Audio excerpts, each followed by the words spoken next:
Hey there, good evening. Welcome to Prog Monster. My name is Murph and I am the host of this show, a show dedicated to progressive rock and other forms of rock music. So this is our series that we've been doing, which is called Progressive Rock Albums from the 1980s. This will be episode number 12, if I'm correct. I think I am. So, for those of you who are not familiar with this, what we're doing here, I'm doing a series that takes place for the month of December, 31 days. I will be choosing one progressive rock album per day from one progressive rock band. So no band will get more than two albums. I don't know why I wanted to say that. No band will get more than one album per group. So, and I will be doing one each day. So how it works is I will listen and give my opinion of the album as to how it sounds and what I like about it, what I don't like about it. You know, the normal stuff that I normally do on my look back. Only with these, because it's only a one-time listen, I'm not giving all the details about the album or what was played or who played what and all that kind of stuff that I normally do. This is because it's just a one-time listen and try to get as much out of it as I can. So basically it's the bands I've chosen is the condition for this is that we have not that I haven't heard the album before. Now I have four basic categories for the groups. One from groups that I've known well but for some reason haven't listened to this album. Groups that I've listened to a fair bit but don't have this album as well or haven't heard it before. Three other bands I've heard of, but I haven't heard this album. And then, of course, the last category is the one we're doing today, which is bands I know nothing about, have never heard before. And in this case, it's also in another language, which is Mexican. So the album we're doing today is from a group called Nazca. It's their debut album, which came out in 1985. I'm doing things a little bit different with this album because, to be honest, this was a difficult assignment, this one, because it's outside of my range. First of all, there's no vocals on it. Second of all the songs are in Latin, or if you prefer Mexican, whatever you want to call it, or I guess it would be Spanish, wouldn't it? Yeah. So, anyways, there's 7 tracks, all in different. All written in Spanish. There's no, like I said, no vocals. It's all instrumentation. I don't normally write down what the instruments are for these because I can pretty much guess what they are, but there was a lot of sounds here that I had not heard before. So I went back and I listened to it. So there's a couple of violins played by 2 different guys. There's a drum and percussion by one guy. There's a piano and cello by another guy. And one of the violinists plays the bass. And then there's another guy who plays oboe and bassoon. These are all, some of these noises I'm not as 100% familiar with. The cello I know, the piano I know, the drums and the percussion, obviously, bass. I know the violin. Oboe and bassoon had to be the other 2 noises, and I just guesstimated which one I thought was which. Okay, so what I decided to do was, it didn't make any sense in going through and just listing what they're playing at one particular point and what they're playing at another particular point. You can determine that by listening to the album yourself. So what I've done is I just want to give an overall impression of this album. So we're going to be doing this just a bit different. First of all, it's very different than anything I've listened to at this point. I wasn't even sure that it was going to be progressive. They say it's progressive rock, and I guess there are some rocky elements here. Not many, but there are. The drum part and some of the harder parts give the impression of it being kind of rock oriented or progressive rock oriented. There is, of course, no guitar on here, so the cello and the piano have to suffice for that particular area. There's no keyboards either. So they use a lot. There is quite a bit of soloing, mostly by the oboe and the bassoon, a little bit by the violins as well. and you get the odd occasional piano bit and cello bit, but primarily the solo parts are done by the oboe and the bassoon, I believe. So the overall feel for this album is one of, it feels like they're taking a journey. That's what it feels like. That's the impression I get from the album, but I guess this is open for interpretation. I do not know what these words mean in English, so I'll give you the titles of each of the tracks, and if you are somebody who knows, you might be able to follow along a little better. So it's Dehors la Duco la Boca. That's the first song, and it's about 7.5 minutes long. I did write the time so that I could keep track on because I had to get this off a YouTube site, and it didn't give a lot of detail about each of the tracks, so I copied down all of the lengths of the song so I could follow around and know when that song ended, when the next one started. Because to me, having listened to it, a lot of them sound like there doesn't appear to be an end or a beginning. It sounds like one long journey with different sections, So if you don't know the time frame, you won't know the sections. So then the second song is called Sierno tras la ventana. And my Spanish is probably horrible. I'm just trying to do this best I can. So I hope you'll bear with me for even making this attempt. El Villa de las Muertos, which is the third song. It's about 4:30. The other one was about 2:54. Then we have the fourth song, which is Landro Tropocato. Landro Tropocato, 9. That's the longest song on the album, 9:37.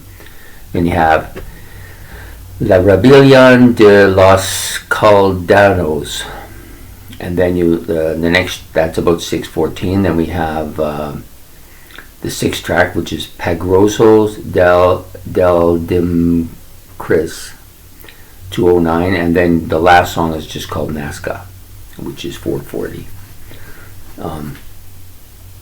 So the album opens.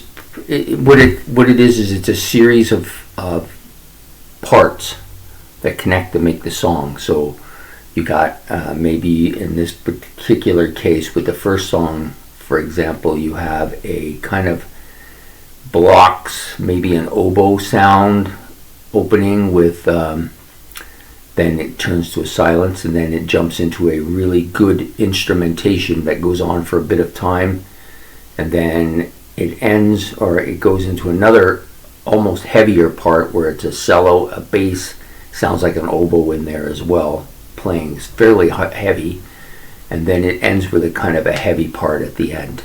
So this is what you get in each of the tracks. You'll get little bits, little areas that are kind of quieting, and then built up areas, and there's a few that sound almost like marches. So that's why I'm thinking this is kind of a journey, and there's just different pieces in the journey. So I guess if you were just sitting there, I think this is more of a sit back, lie back on your chair and listen to the different noises and try to visualize taking a journey with this trip. Actually they say this is a drug trip as well. So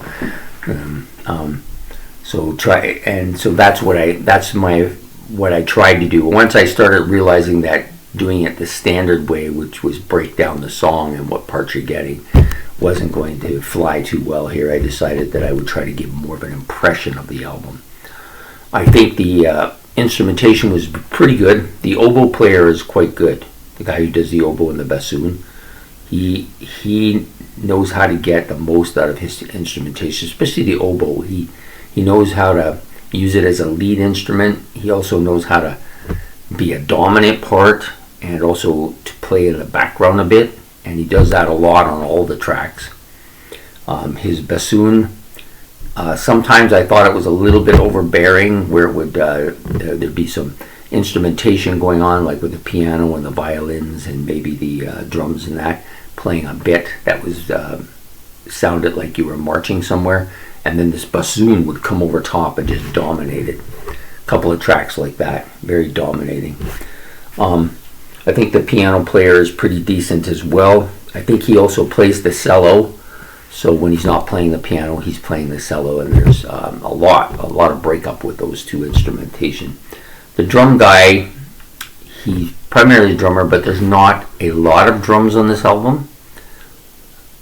It's certainly not dominated by drums by any stretch, but he does play a ton of percussion instruments.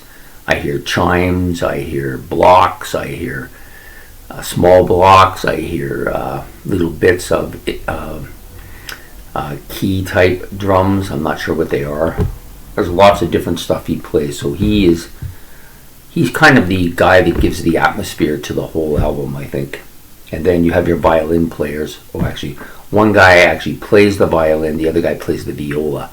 The viola, if I'm not mistaken, because I'm not as keen on the windward instruments, but it sounds like the viola sometimes can be used to actually give a kind of a keyboard sound to it in conjunction with the piano here.